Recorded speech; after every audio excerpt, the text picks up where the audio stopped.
साहब, Upendra ji, Indian Federation of Working Journalist के सभी मेंबरान, सीनियर जर्नलिस्ट और मेरे दोस्त जर्नलिस्ट भी बहुत हैं यहाँ पे। आप सबका आपने पधारे, बहुत बहुत अच्छा लगा। मुझे पता नहीं था कि नागौर जिले में इतने सारे जर्नलिस्ट हैं।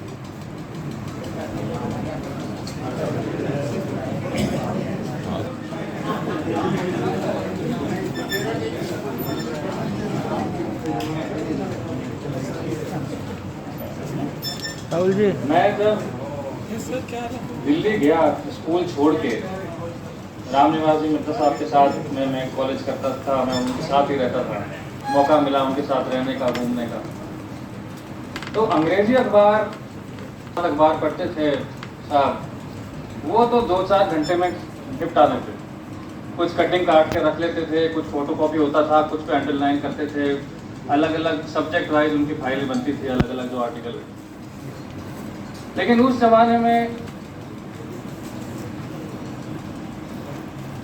लोकल डेली न्यूज़पेपर आते थे, पोस्ट, जिनको आप लोग आंचलिक न्यूज़पेपर बोलते हैं, जैसे राजपुरोहित साहब ने उस टाइम छापे हों, वो उनके पास पड़े रहते थे। और उसको और उन अखबारों को रामनिवास साहब बहुत ज़्यादा डिटेल में पढ़ते थे। और मेरे को लगता था यार इसमें कुछ न्यूज़ तो आती नहीं है। मैं फर्स्ट ईयर में था तो ऐसी कोई इंटरेस्टिंग चीज़ भी नहीं होती थी। तो मैंने बहुत साल बाद पूछा उनसे, साहब कि आप इसको तो इतना डिटेल में पढ़ते हो, जैसे हिंदू आता है, उस जमाने में हिंदू की, हम लोग हिंदू इसलिए पढ़ते थे क्योंकि उसमें भाषा बहुत अच्छी होती थी। नवभारत टाइम्स हम लोग को भाषा के हिसाब से पढ़ा करते थे, हमारे टीचर भी ऐसे बोलते थे कि ग्रामर पढ़नी है तो हिंदू से पढ़िए, और हिंदी का बोलना सीखना है तो नवभारत से सीखिए। तो साहब का कहना था कि जो एक्चुअल न्यूज़ अपने मारवाड़ से आती है वो आंचलिक न्यूज़पेपरों के थ्रू आती है। मुझे खेद है कि अब वो बंद हो गए। मैं सामने कुछ लोग बैठे हैं, मैं जानता हूँ उनके रजिस्टर्ड न्यूज़पेपर हैं, लेकिन वो लिख नहीं पाते, लिखने में मज़ा नहीं आता। और जैसे राजपुरोहित जी बोल रहे थे, अब कोई प्रोत्साहन भी नहीं करता। मेरा बोलने का तात्पर्य यह था इसमें कि आप एक पत्रकार के साथ में एक ओपिनियन मेकर भी हैं। मैं जानता हूं कि सरकारें आप लोगों को कंट्रोल करना चाहती हैं, न्यूज़पेपर में एडवर्टाइजमेंट हमेशा रहेंगे। मेरा यह सजेशन है आप सब लोगों को कि हम न्यूज़पेपर खोल पाए नहीं पाए, न्यूज़पेपर चला पाए नहीं पाए, सोशल मीडिया में आप सब लिखते हैं, लेकिन मैं फिर भी अनुरोध करूंगा कि आप सब लोगों को ब्लॉगिंग में जाना चाहिए। ये सोशल मीडिया का सबसे नया ट्रेंड है और रहेगा। ब्लॉगिंग से जो आप ओपिनियन दे सकते हैं और जो लोग पढ़ सकते हैं, उसकी बहुत महत्वता हमेशा रहेगी। मैं पत्रकारिता सुरक्षा कानून पे आऊं उसके पहले मैं एक चीज और कहना चाहता हूं।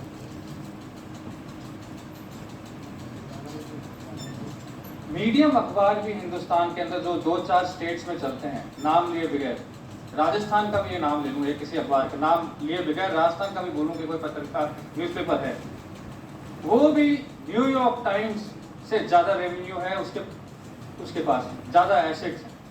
आप सोचिए कि न्यूज़पेपर कितना कमा रहे हैं, या न्यूज़पेपर के मालिक या न्यूज़पेपर की ऑर्गेनाइजेशंस कितना पैसा कमा रही है। लेकिन सुरक्षा से पहले आपको अपनी जॉब की सुरक्षा के बारे में भी बात करनी पड़ेगी। हायर एंड फायर पॉलिसी का नाम की कोई चीज नहीं है किसी भी न्यूज़पेपर में, हाँ या गलत। जब चाहे किसी को रख लो, जब चाहे किसी को निकाल लो, कलेक्शन नहीं हो पाए तो बाहर। ऐसे में हम जो पब्लिक सर्वेंट हैं या पब्लिक से आते हैं, हम ये मानते हैं कि आप सही काम नहीं कर सकते। आपका जो ये रिक्वेस्ट है, आप जो सरकार से चाहते हैं, उसके अंदर मेरा ये भी मानना है कि आप लोगों की एक हायर पॉलिसी और सिस्टम वैसा होना चाहिए। अब बात करते हैं अपन पत्रकार सुरक्षा कानून की, जिसके लिए आप लोग गोष्ठी कर रहे हैं, और ये एक वेलकम कदम है। मैं इसका पुरजोर समर्थन करता हूँ। लेकिन मैं इसमें एक संशोधन चाहता हूँ।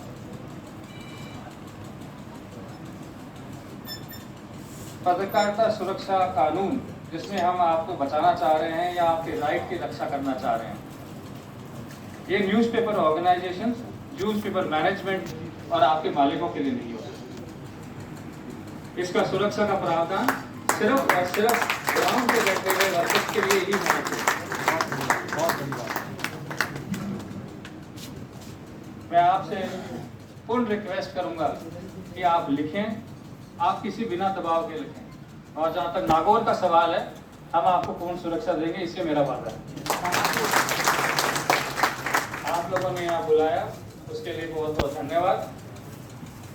मैं उम्मीद करता हूँ कि आप इस पारदर्शिता से जो आप लिखते हैं, लिखते आ रहे हैं, वो कायम रखेंगे। धन्यवाद।